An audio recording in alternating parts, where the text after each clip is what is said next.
Raised by wolves season 2 episode 6। तो episode शुरू होता है और हम देखते हैं सू को, जिसको अभी भी वो आवाज़ें सुनाई दे रही हैं जो कि उसे कह रही हैं कि प्लांट द सीड। इसके बाद वो एक रूम के अंदर जाती है जहाँ पर कि वो आर्टिफैक्ट रखा हुआ था। वो वहाँ के एक एंड्रॉयड को कुछ रेलिक्स देती है और वहीं पर उसे शट डाउन कर देती है। इसके बाद वो उस आर्टिफैक्ट को निकाल कर अपने पास रख लेती है। फिर हम देखते हैं फादर को, जो कि मार्कस और होली को लेकर जा रहा है। वो लूसियस से कहता है कि मार्कस को चेक करे उसके पास कहीं बॉम्ब तो नहीं है। इसके ऊपर मार्कस कहता है कि क्या तुम अब एक रोबोट से ऑर्डर लोगे? हम ही लोग लास्ट मिथेरी का और हमें ही सबको बचाना होगा। इस पर लूसियस कहता है कि ये सब कुछ तुम्हारे बारे में नहीं है। तुमने एक ग्रुप शुरू किया जो बिल्कुल भी सोल के लॉज को फॉलो नहीं करता और हम लोग सोल के लॉज के खिलाफ बिल्कुल भी नहीं जा सकते। इसके साथ ही वो कहता है कि सबको जस्टिस मिलेगा और तुम्हें ऐसी पनिशमेंट मिलेगी कि ये पूरा प्लानिट याद रखेगा। इसके बाद वो मार्कस की चेकिंग कर रहा होता है तो उसे मार्कस के शूज़ के अंदर वो कार्ड मिलता है जो कि मार्कस ने उस केव से लिया था। इसके बाद वो फादर को कहता है कि उसे एक रेलिक मिला है। फिर मार्कस कहता है कि क्या वो इस कार्ड को उसके लिए सुरक्षित रख सकता है। फिर हम देखते हैं मदर को, जो कि कैंपियन को समझाती है कि तुम्हें इन लोगों को लीड करना होगा, इसलिए डेली यहाँ आकर इनसे बात करो, इनको समझाओ कि डेली काम करना ज़रूरी नहीं है, कभी आप बिना काम किए हुए रह सकते हो। हमें एक ह्यूमन बीइंग की तरह रहना है, ना कि एक मशीन की तरह काम करना है। और ट्रस्ट हमेशा सभी से काम करवाता था, लेकिन तुम एक अच्छे लीडर तभी बनोगे जब ये लोग तुम्हारे साथ कंफर्टेबल होंगे। इसके बाद कैंपियन को थोड़ा बहुत नर्वस फील हो रहा है। वो नहीं चाहता इन लोगों को ऑर्डर्स दे, लेकिन मदर कहती है कि तुम्हें ये सब करना ही होगा, क्योंकि इनको लीड करने के लिए ये सब कुछ बहुत ज़्यादा ज़रूरी है कि ये लोग तुम्हें जाने, तुम्हें पहचाने कि तुम कितने अच्छे लीडर हो। फिर वो कैंपियन को कहती है कि वो उन सब से बात करे। कैंपियन उन सब से बात करना चाहता है और उन्हें एक जोक भी सुनाता है, लेकिन कोई इतना ज़्यादा रिएक्ट नहीं करता। टेम्पेस्ट हंटर के पास जाकर उससे बात कर रही होती है तो हंटर कहता है कि वो एक एंड्रॉयड बना रहा है जो कि उसे इस प्लानेट पे कहीं दूसरी जगह शिफ्ट करने में मदद कर सकता है, क्योंकि वो हमेशा तो बच्चे रह नहीं सकते, जब बड़े होंगे तो कहीं दूसरी ओर जाना होगा। इसके बाद मदर वहाँ आती है और टेम्पेस्ट को चलने के लिए कहती है। इसके बाद वो सब सू के पास जाते हैं तो उन्हें पता चलता है कि टेम्पेस्ट का बच्चा बहुत जल्दी बाहर आने वाला है, यानी कि वो 1-2 दिन में ही पैदा होने वाला है। इसके ऊपर टेम्पेस्ट कहती है कि वो इन सब के लिए रेडी नहीं है, ना ही उसके पास कोई है जो इस बच्चे का ख्याल रखेगा, क्योंकि जब भी वो उसको देखेगी तो उसे उस रेपिस्ट ओथो की याद आएगी। इसके ऊपर मदर कहती है कि मैं और फादर इसका ध्यान रखेंगे, लेकिन टेम्पेस्ट मना कर देती है। फिर वहाँ पर एक सोल्जर आती है और वो मदर को बताती है कि फादर होली और उस प्रिजनर को लेकर आ रहा है। मदर और सारी फैमिली जाकर होली से मिलते हैं। वहीं पर पॉल जाकर सीधा मार्कस से गले लग जाता है, लेकिन मदर उसके पास जाकर उसे दूर भेज देती है। यहाँ मार्कस कहता है कि अब तुम क्या करोगी, मुझे ट्रस्ट के हवाले कर दोगी? तभी मदर बताती है कि वही यहाँ पर अब रूल करती है। साथ ही वो मार्कस को कहती है कि तुम सबको बताओ, तुम्हारे अंदर जो कुछ भी पावर्स थी वो मेरी आंखों की वजह से थी, और ये सोल बिल्कुल भी कुछ रियल चीज़ नहीं है, बस एक फैंटेसी है। इसके ऊपर मार्कस सबको बताता है कि उसके पास कोई पावर्स नहीं है, वो सिर्फ एक नॉर्मल ह्यूमन बीइंग है। और वो कहता है कि ये सब चीज़ें उसे सोल से कनेक्ट होने से नहीं रोक सकती। सोल से जुड़ने के लिए हमें सिर्फ एक फेथ चाहिए, और वो फेथ इस रोबोट के पास नहीं है। इसके बाद मदर सोल्जर्स से कहती है कि इसे ले जाकर केज के अंदर डाल दो, जब तक कि ये सोल के ऊपर विश्वास करना बंद नहीं कर देता। इसके बाद मदर लूसियस के पास जाती है और उसे कहती है कि जब मार्कस फ्री होगा तो हो सकता है कि तुम उसे मारने की कोशिश करोगे, और ये सब वो नहीं होने देगी। इसके बाद लूसियस कहता है कि तुम्हारे पार्टनर ने मुझे वादा किया था कि मैं उसे मार सकता हूँ। इसके ऊपर मदर कहती है कि तुम्हारे पास तुम्हारी फ्रीडम है, यही बहुत अच्छी बात है। वो सब होली को लेकर अपने घर की तरफ जा रहे होते हैं। तभी कैंपेन होली से पूछता है कि क्या व्रिल ठीक है। इस पर होली कहती है कि हाँ। इसके बाद मदर सू से पूछती है कि क्या तुम मुझसे नाराज़ हो मार्कस को केज में डालने के लिए। इस पर सू कहती है कि नहीं, वो एक क्रिमिनल और उसे वहीं पर रहना चाहिए, लेकिन वो कभी भी सोल के अंदर विश्वास करना नहीं छोड़ेगा। इसके ऊपर मदर कहती है कि वो उससे ये सब कुछ करवा लेगी। इसके ऊपर सू कहती है कि तुम उसे मारना मत, पोल अभी भी ठीक हुआ है, और अगर मार्कस को कुछ हुआ तो पोल फिर से अपसेट हो जाएगा। मदर कहती है कि उसे सिर्फ पोल की नहीं बल्कि अपने सारे बच्चों की सोचनी पड़ेगी, और अगर मार्कस को मारना पड़े तो वो मारने से पीछे नहीं हटेगी। पोल और कैंपियन अपने रूम के अंदर बात कर रहे होते हैं तो पोल कहता है कि जब वो बायो बॉम्ब फटा तो मार्कस के ऊपर कुछ भी नहीं हुआ। यही सब दिखाता है कि मार्कस सच में एक सोल का बच्चा है और वही हमारा प्रोफेट है। लेकिन कैंपियन उसकी बात पर विश्वास नहीं करता, क्योंकि उसे पता है कि उसके अंदर मदर की आंखें थी। इसके ऊपर पोल कहता है कि मैं जानता हूँ तुम सोल के अंदर विश्वास करते हो, और तुम्ही ने तो बोला था कि तुम्हें लाइट दिखाई दी थी। इसके ऊपर कैंपियन कहता है कि उसे लाइट दिखाई दी थी और सोल ने ही उसे बचाया था, लेकिन मदर की वजह से वो ये सब कुछ नहीं कर सकता। इसके ऊपर पोल उसे समझाता है कि उसे कैसे भी करके मार्कस को बचाना होगा, क्योंकि अब वो उनका लीडर बनने वाला है, और मदर और फादर को उसके डिसीजंस की रिस्पेक्ट करनी चाहिए, और इस बात का यकीन तुम्हें मदर को दिलाना होगा। दूसरे दिन सभी अपने टास्क लेने के लिए जा रहे होते हैं। कैंपियन वहीं सबसे गुड मॉर्निंग बोलता है और फिर मदर के पास जाता है और कहता है कि मैं मार्कस के बारे में सोच रहा हूँ। मदर कहती है कि तुम्हें कलेक्टिव के बारे में सोचना चाहिए, लोगों के बारे में सोचना चाहिए, ना कि क्रिमिनल्स के बारे में। इसके ऊपर कैंपियन कहता है कि मार्कस की वजह से पॉल अपसेट हो रहा है, और हमें उसे लेकर कुछ ना कुछ करना होगा, और अगर आप मुझे लीडर बनता देखना चाहते हैं तो आपको मेरे डिसीजंस की रिस्पेक्ट करनी होगी। मदर कैंपेन को कहती है कि मार्कस को रिलीज़ करने से हमें क्या फ़ायदा होगा, ये बताओ। तो कैंपेन कहता है कि ये हमें स्ट्रॉन्गर दिखाएगा, यानी कि मार्कस को अगर हम रिलीज़ कर देंगे तो हम लोगों को दिखाएंगे कि हम उससे डरते नहीं हैं। इसके ऊपर मदर कहती है कि मार्कस को रिलीज़ करने से और ज़्यादा प्रॉब्लम्स होंगी, हो सकता है कि और भी लोग मारे जाएं, और ये सब हम अफोर्ड नहीं कर सकते। फिर वो कहती है कि मार्कस तभी फ्री हो सकता है जब वो कहे कि वो सोल का साथ बिल्कुल भी नहीं देता और सोल एक फैंटेसी है बल्कि एक रियल चीज़ नहीं है। इस सीरीज़ में इतने लफड़े हो रहे हैं ना कि मतलब दिमाग ख़राब हो जाए आदमी का। कैंपेन जाता है फादर के पास जो कि अपने कैबिन के अंदर था। वो कहता है कि मुझे आपसे कुछ बात करनी है। तभी उसे फादर का एंड्रॉयड दिखाई देता है और वो अंदर जाता है। वो फादर से पूछता है कि क्या आपने इसे बनाया। फादर कहता है कि नहीं, ये अपने आप ही जनरेट हो गया। फिर फादर पूछता है कि तुम मुझसे क्या पूछने वाले थे। कैंपेन कहता है कि आपको मदर को समझाना होगा कि हमें मार्कस को छोड़ना होगा, क्योंकि मार्कस को हम जिस चीज़ पर वो विश्वास करता है उसके लिए जेल के अंदर नहीं रख सकते। इसके ऊपर फादर कहता है कि तुम्हारी मदर ने जो कुछ भी किया है वो सही किया है, साथ ही मार्कस ने हमें मारने की बहुत बार कोशिश की है। वो बात कर ही रहे होते हैं, तभी वो एंड्रॉयड अपना हाथ उठाती है और कैंपेन की तरफ करती है। कैंपेन उसे जाकर टच करता है तो उसके अंदर से बहुत ज़्यादा लाइट निकलने लगती है। उसे देखकर कैंपेन फादर को कहता है कि यही लाइट उसे दिखाई दी थी, और उसे अब समझ में आ गया है कि ये लाइट किसी और की नहीं बल्कि इस एंड्रॉयड की थी, ना ही किसी सोल की थी। मदर कैंपेन को ढूंढती हुई उनके कैबिन के अंदर आती है। वो उस एंड्रॉयड को देखते ही अपनी नेक्रोमेंसर वाली आइज़ निकाल लेती है। कैंपेन उसे कहता है कि यह हार्मफुल नहीं है और उसने इसे नाम दिया है ग्रैंड मदर, क्योंकि यह बहुत ज़्यादा पुरानी है। इसके बाद कैंपेन उसे टच करके दिखाता है। जैसे ही वो टच करता है तो उसके अंदर से लाइट्स निकलने लग जाती है और वो फिर से उड़ने की कोशिश करती है। इसके ऊपर मदर कहती है कि तुम सब अपनी आंखें बंद कर लो, और वो अपनी नेक्रोमेंसर वाली फॉर्म में आ जाती है और उसके सामने जाकर खड़ी हो जाती है। इसके बाद वो अपनी पावर्स का यूज़ करके धीरे धीरे उसके अंदर शट डाउन करने लग जाती है और वो एंड्रॉयड शट डाउन होकर नीचे गिर जाती है। फादर कहता है कि ये बिल्कुल भी हार्मफुल नहीं है। मदर पूछती है कि तुमने इसे कैसे बनाया। इसके ऊपर फादर कहता है कि उसने बस इसकी थोड़ी बहुत मदद की और इसके अंदर एक प्रोसेसर लगा है जिसकी वजह से ये अपने आप ही जनरेट हो गई। कैंपेन मदर को कहता है कि हम इसकी मदद से बहुत सारी खेती कर सकते हैं, साथ ही बड़ी बड़ी शिप्स और कुछ भी बना सकते हैं। के अंदर ये ग्रैंड मदर हमारी हेल्प करेगी। मदर कैंपेन को बाहर जाने के लिए कहती है और वो कहती है कि वो फादर से अकेले में बात करना चाहती है। मदर फादर से कहती है कि ये बहुत ज़्यादा पुरानी है और हो सकता है कि यह हमें एंशिएंट सिविलाइजेशन को समझने में थोड़ी बहुत मदद कर सके, साथ ही हमें मदद कर सके उस सिग्नल के बारे में जानने के लिए। इसके ऊपर फादर कहता है कि उस सिग्नल की वजह से तुम प्रेग्नेंट हो गई थी, इसलिए हम इन दोनों को कनेक्ट नहीं कर सकते। साथ ही फादर बताता है कि ये मिथेरिक लैंग्वेज में कुछ बोल रही थी, काल फ्लोरा सीसो, और शायद हो सकता है कि तुम उसे ट्रांसलेट कर सको। मदर उसे ट्रांसलेट करके बताती है कि इसका मतलब है आपने अपने चेहरे का पर्दा क्यों नहीं पहन रखा। वो कहता है कि ये अच्छी एक एंड्रॉयड है और हमारी आगे हेल्प कर सकती है। मदर कहती है कि हम देखेंगे कि आगे क्या होता है। फिर सो जाती है मार्कस के पास पनीसर वाले कपड़े पहन के। वो मार्कस के सामने जाकर खड़ी हो जाती है। मार्कस को लगता है कि ये मदर है। वो मार्कस को एक ज़ोर से पंच मारती है तो मार्कस कहता है कि ये वो पंच पहचानता है। सू अपना हेलमेट निकाल के उससे कहती है कि वो उससे मिलने के लिए आई है, मदर आए उससे पहले उसके पास सिर्फ कुछ ही मिनट है। मार्कस कहता है कि मुझे लगता था तुम मुझसे हेट करती हो। तभी सू कहती है कि पिछली बार मिलने के बाद बहुत कुछ बदल चुका है। उसे भी सोल की आवाज़ सुनाई दी। जब पॉल मर रहा था तो वो बहुत ज़्यादा दुखी हो गई थी और उसने प्रेइंग करना स्टार्ट की।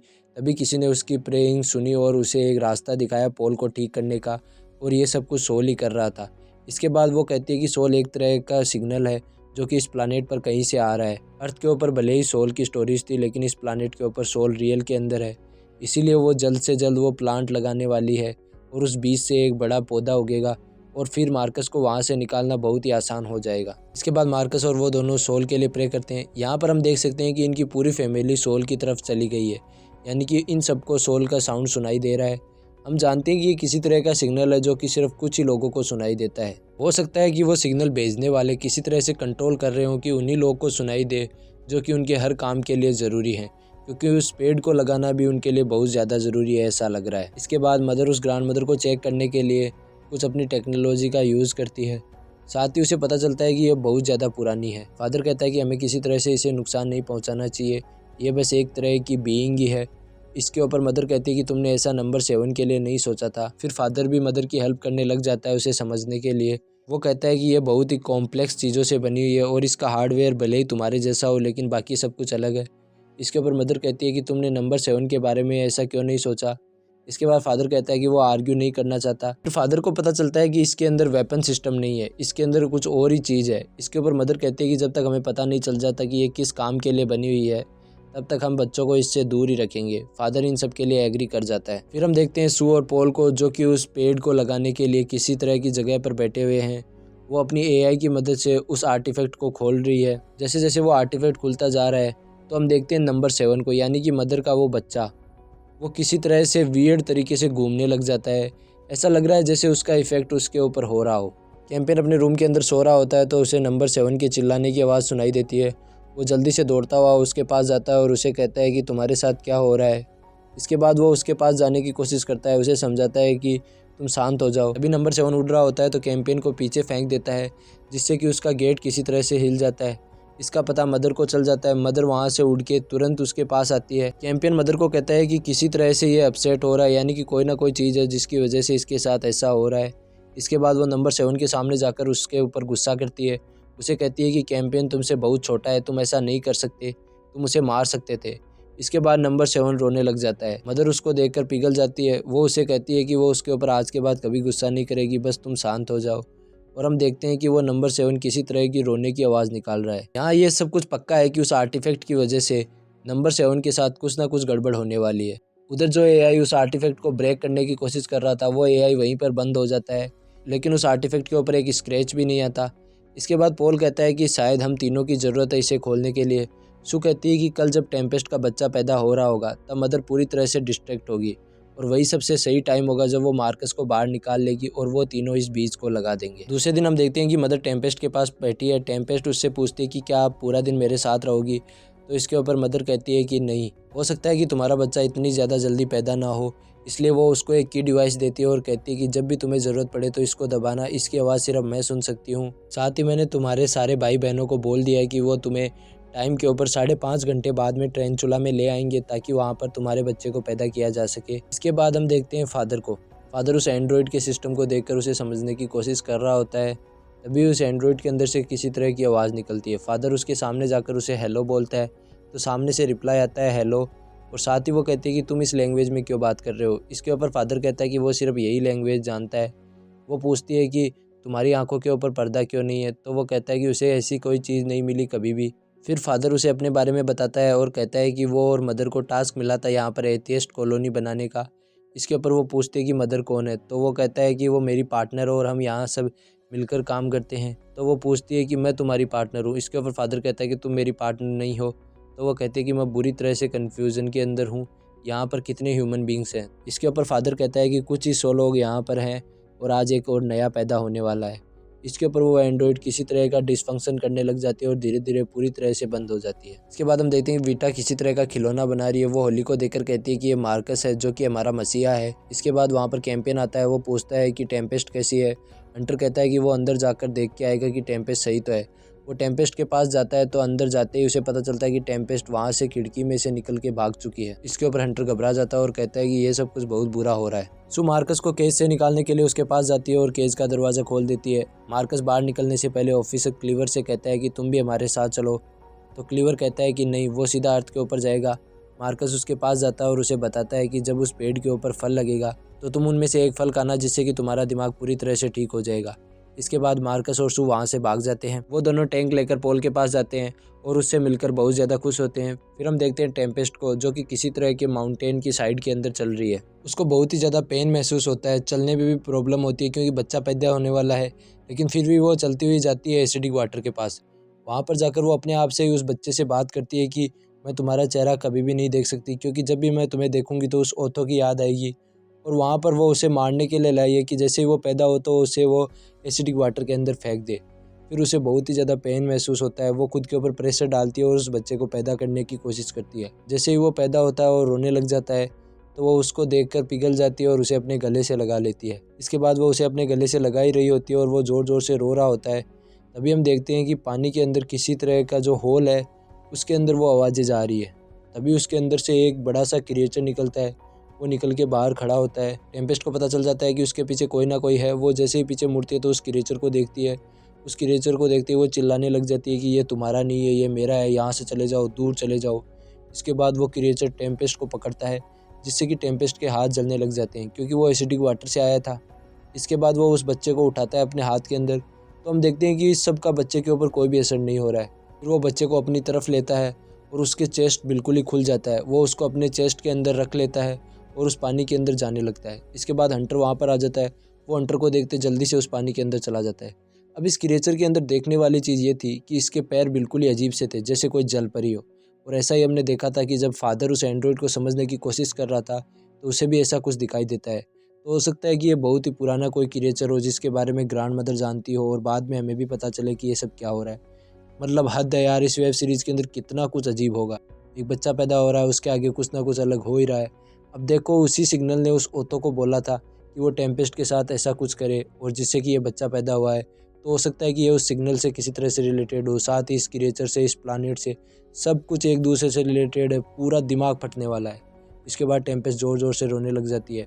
हंटर उसके पास आता है और उसे पकड़ता है और उसे कहता है कि सब कुछ ठीक है। अपने घर लेकर जाता है जहाँ पर सारे के सारे उसके भाई बहन उसके पास बैठे रहते हैं। सबको बहुत ज़्यादा दुख महसूस हो रहा है। मदर फादर से कहता है कि हम एक बच्चे को बचाने में नाकाम रहे। हो सकता है कि तुमने जो कुछ भी कहा था वो सब कुछ सच हो। हम धीरे धीरे ज़्यादा ह्यूमन बीइंग बनते जा रहे हैं और अपने मिशन से दूर जाते जा रहे हैं।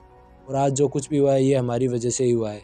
टेम्पेस्ट उसी तरह से रोती रह जाती है। फादर मदर से पूछता है कि क्या लगता है तुमको, सू और पॉल के साथ क्या हुआ होगा। तो वो फादर की तरफ देखती है और वहाँ से चली जाती है। फिर मदर जाती है पॉल और सू के रूम के अंदर और चारों तरफ देखती है। फिर उसे वहाँ पर वो पुराना एआई दिखाई देता है। वो उसे अपने पास लेकर उससे पूछती है कि वो दोनों कहाँ है। तो वो एआई कहती है कि ये सारी इन्फॉर्मेशन रेस्ट्रिक्टेड है। इसके ऊपर वो उसे ओवरराइड करती है तो उसे वो विजुअल्स दिखाई देते हैं, जैसे कि वो पॉल के साथ थी। साथ ही उन्होंने बॉक्स ओपन करने की कोशिश की। साथ ही उसने कैसे सोल से प्रे की। इसके ऊपर मदर को गुस्सा आ जाता है। वो उस एआई को वहीं फेंक कर कहती है कि नो, और वो सीधा चली जाती है लूसियस के पास उड़ के। वो लूसियस के पास जाकर उससे पूछती है कि क्या तुम्हें पता है वो तीनों कहाँ पर है। लूसियस कहता है कि क्या तुमने उन सबको अभी खो दिया। इसके ऊपर मदर कहती है कि मार्कस पॉल और सू को लेकर अपने साथ चला गया। साथ ही एक आर्टिफैक्ट भी है उनके पास जो कि किसी तरह से उन तीनों से रिलेटेड है। इसके ऊपर लूसियस कहता है कि मुझे तुम्हें ये बताना तो नहीं चाहिए, लेकिन ऐसा लगता है कि पॉल और सू की ज़िंदगी का सवाल है तो बता ही देता हूँ। वो उसे वो कार्ड देता है और कहता है कि तुम इसे स्कैन करो और पता करो कि ये क्या है। ये किसी तरह की वार्निंग लग रही है। इसके बाद मदर अपनी आंखें बंद करके उसे स्कैन करती है तो उसे कुछ शायद डरावना पता चलता है, क्योंकि जैसे ही वो अपनी आंखें खोलती है तो ऐसा लगता है जैसे मदर डर गई हो उस चीज़ से। तो ये क्या था या क्या नहीं था ये तो हमें बाद में ही पता चलेगा। मार्कस और उसकी फैमिली खाना खा रही होती है तो मार्कस पॉल से कहता है कि कल का दिन हमारे लिए सबसे अच्छा होगा, क्योंकि कल हम इस बीज को लगाएंगे और एक बड़ा पेड़ उगाएंगे।